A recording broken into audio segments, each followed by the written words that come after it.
and let's go ahead and record the rest of it. Let's get back to where we were. All right, so let's see. What's the derivative of y squared? It should have been 2y, y prime. Derivative of x, 1. Oh, and now it gets ugly. What is the derivative of 2xy? So think about it this way. As a product rule, I've got 2x and I've got y. So what is the derivative of f? What's the derivative of the first? 2. So get 2y. You guys cool there? And what's the derivative of the second? That'd be y prime times 2x. You guys cool with that? So you just have to meticulously work your way through it. So what do I need to do next since I have y primes in multiple locales? Let's bring them together. So I've got a 2y over here and I've got a minus 2x. I've got a 2y and a minus 1. I usually do that kind of quickly at this level because obviously I moved the y primes left. I moved everything that does not have one to the right, and that leads me to a final answer of that dy dx, also known as y prime, is what? What's on top? 2y minus 1. And what's on the bottom? 2y minus 2x. And it says, let's figure that out at 1, 1.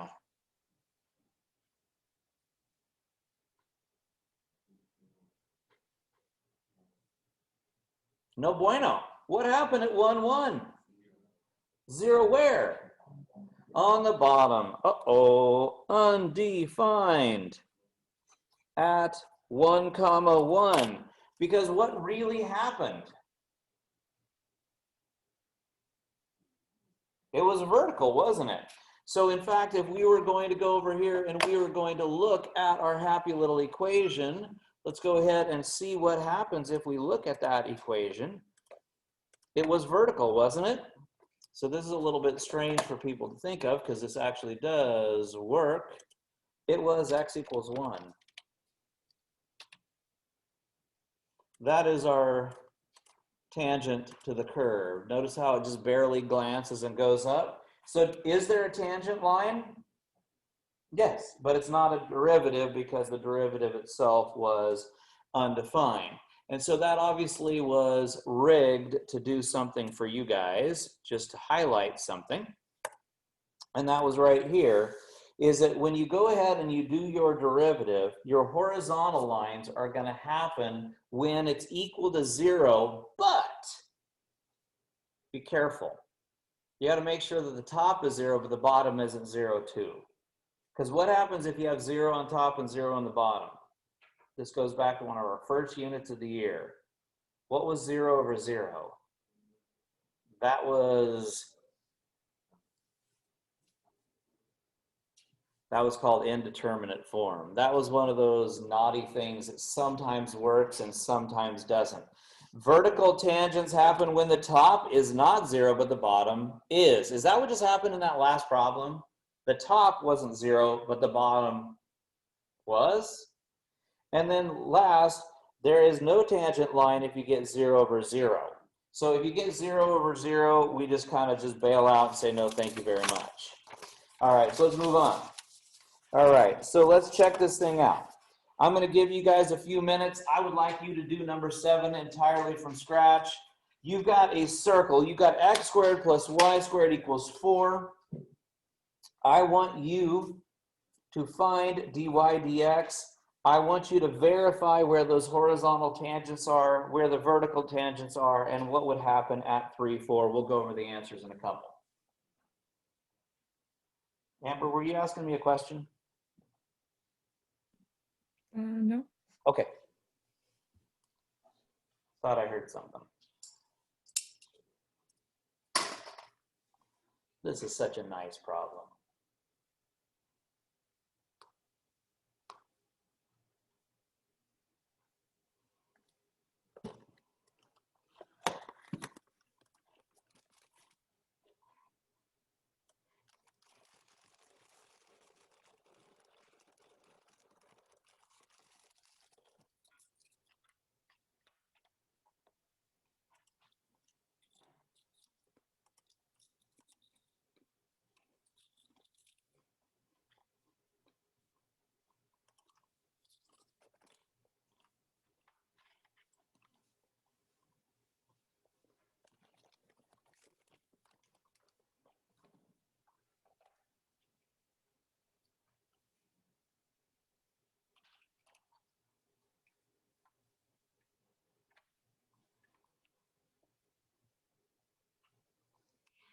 Hey, Dan, this is Dan Penner. Hey, Cooper Bonham left his wallet in my room.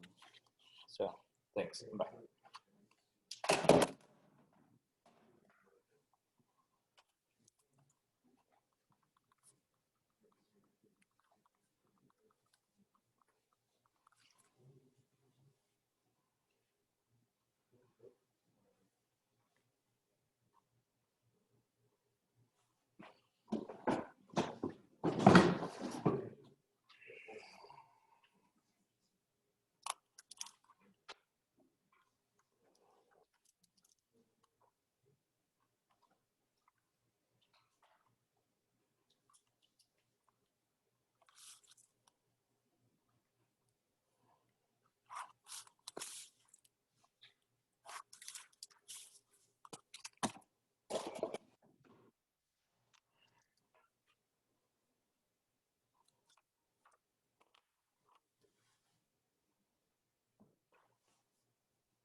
So what's y prime?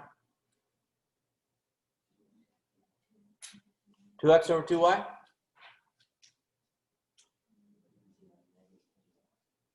Negative 2x over 2y.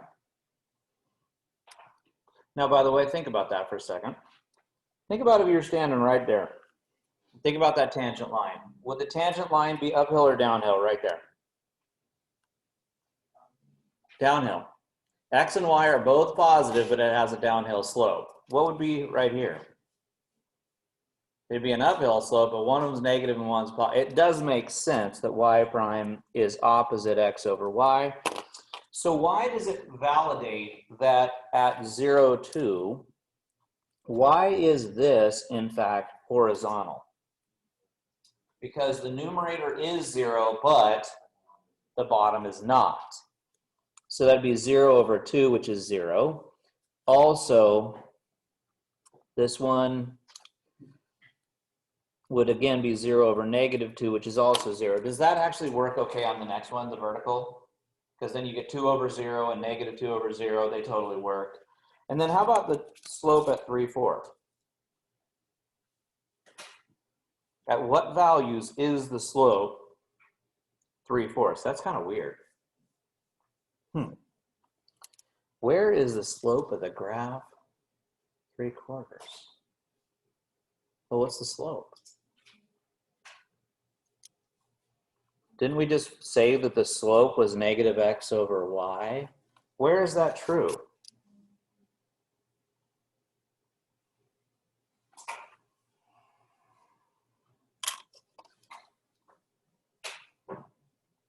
Any ideas?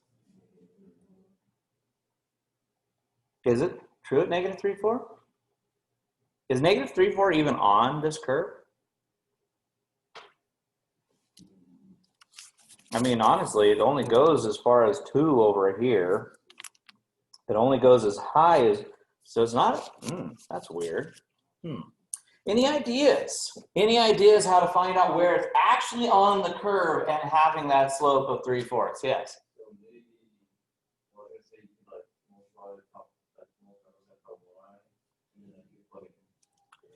There we go. Let's see what happens.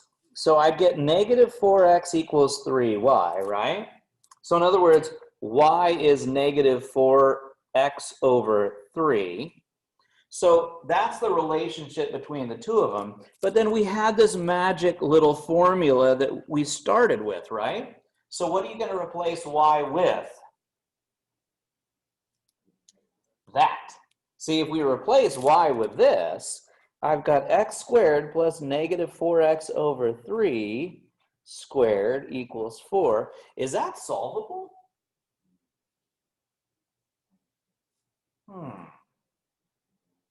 What's this? What is 4x over 3 squared? That's 16. X squared over 9. So if I have one of these x squared and then I add 16 ninths to that, I get 25 ninths x squared is 4. Oh, this is kind of fun. Can we get there? What would you guys do? Let's keep it moving.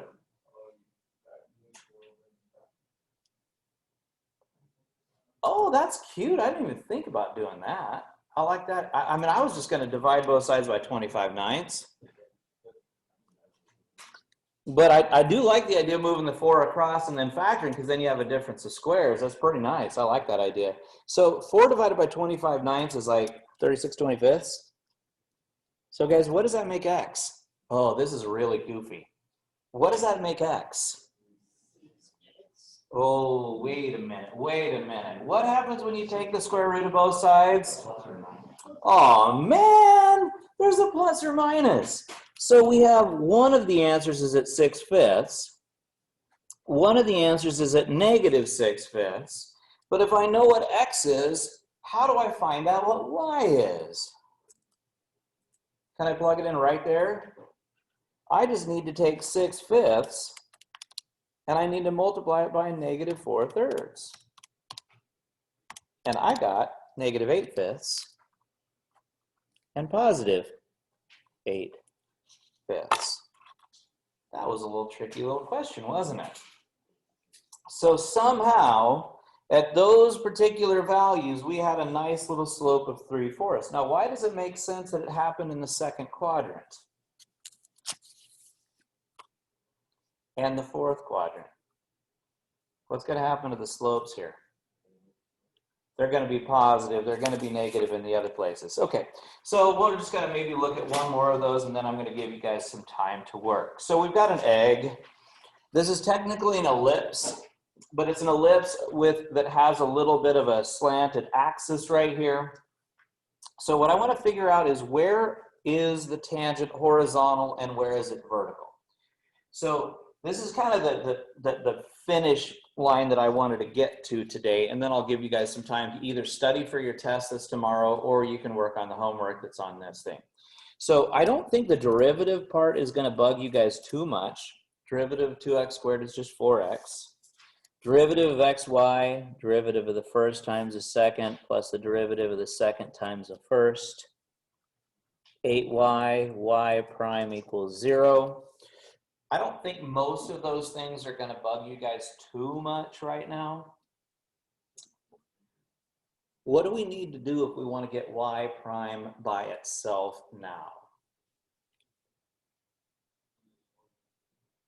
Let's move the 4x across. Let's move the y across. And the only pieces that you just told me to leave alone were these. Why did you leave them on the left? So we could factor them. Yep. And we're almost there, because now that leaves me with this. Now, we just did a lot of work, but I'm still not done. So the question is, when does horizontal happen? What was the rule that makes the graph go horizontal, or in other words, makes the graph have 0 slope? 0 on the top. In other words, when negative 4x minus y is 0, or in other words, when y is negative 4x. I don't know where that happens. Do you? But it's the same thing that Braden asked us to do the last one. If I know that happens when y is negative 4x, what can we do in the original problem? Can we replace all of the y's in the original problem with negative 4x? Let's see what happens. So I have 2x squared. If I take this x and I multiply it by negative 4x, I'd get negative 4x squared plus 4 times negative 4x squared equals 3. Now that looks terrible, I get it, but I think it actually comes out reasonably quick, doesn't it? Because if you look, every single piece there just has an x squared, doesn't it? I've got 2 of them here, negative 4 of them here, and I think I've got negative 64x squareds there. That's a little bit worse than I thought it would be, honestly. 2x squared, 4x squared, 64x squared, 3. So how many x squareds we got? I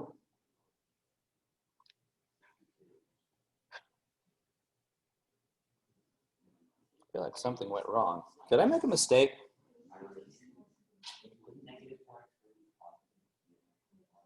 Thank you.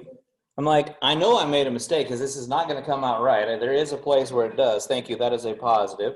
So it looks like 62x squared is 3. So where does that happen? Plus or minus the square root of 3 over 62? Is that true? Huh.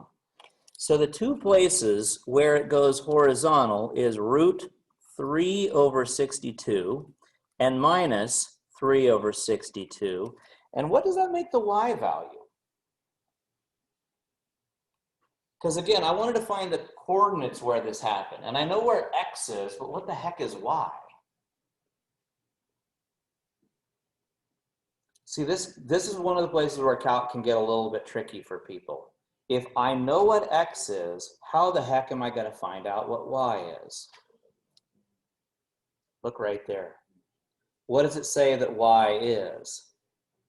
Exactly negative 4 times whatever x is. So this would be negative 4 of these guys. Now, I don't know about you, but I don't feel particularly spiffy with that. Do you? That looks like a pretty nasty little story, doesn't it? What's that? Which one? This one? Oh, I did multiply by negative. Thank you. So let's see. I actually did rig this problem up, so I had it sitting in here early. Actually, no, I didn't. You can kind of tell, though, that it makes sense because the horizontal line is up in here somewhere and down in here somewhere. They're kind of weird offset little values. Do you guys know what you would do to find the vertical part? What would you guys do for the vertical part?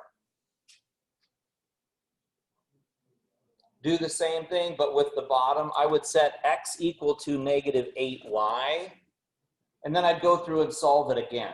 You guys cool with that? So I don't really want to take too much time on that because I wanted to give you time to work, to practice for the test, to actually work on some of your own stuff. I'll finish this problem while you guys are starting your own thing if you want to have it. I know the OCD people probably want the whole thing filled out, and that's awesome. But if you want to get going on the other, you can either study for your test now, or you could start on the homework on implicits, whichever is going to benefit your time the best. Okay, so I'm going to go ahead and solve this problem myself so I can have the rest of it. I'm replacing all the x's with negative 8y's. I got 64 times 2 is 128y squared minus 8y squared plus 4y squared equals 3. This is 124.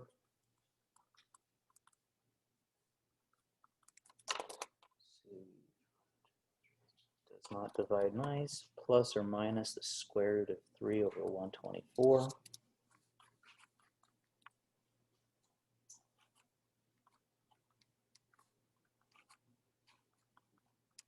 And of course, right up here, I know that x is whatever this is times negative 8.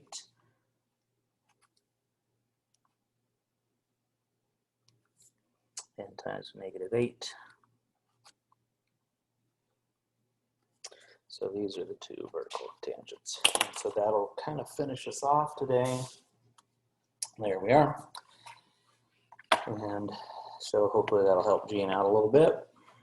I'm going to go ahead and stop the share and put stop.